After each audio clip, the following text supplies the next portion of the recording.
Հայաստանի դատական համակարգը քաղաքականացված է եւ դատավճիռները, այսպես ասեմ,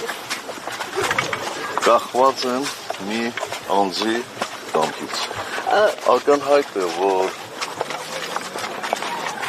ամբողջ դատավարության ընթացքում որևէ լուրջ ապացույց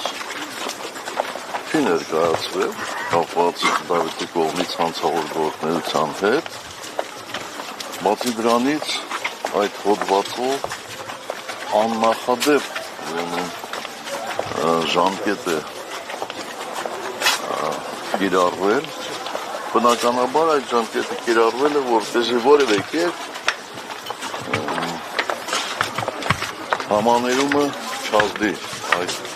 պատժամիջոցի վրա։ Պարոն նախագահ, եւ մի դիտարկում, ինչու արևմտյան այսպես կառույցները, միջազգային կառույցները պահպանում են իրենց այս լռության ուխտը եւ ձայն չեն հանում բացառությամբ մի քանի անհատների եւ մի քանի կազմակերպությունների։ Պարզ է, շատ պարզ է, որտեղ նրանք սատարում են այսօրվա իշխանություններին, ոչ թե սկզբունքներով են շարժվում, այդ շահով են շարժվում։ Կանոն դեպքում, երբ որ շփվում եք ժամանակին արևմտյան պաշտոնյաների հետ, սա էր իրենց պատկերացրած ժողովրդավարությունը։ Ոչ,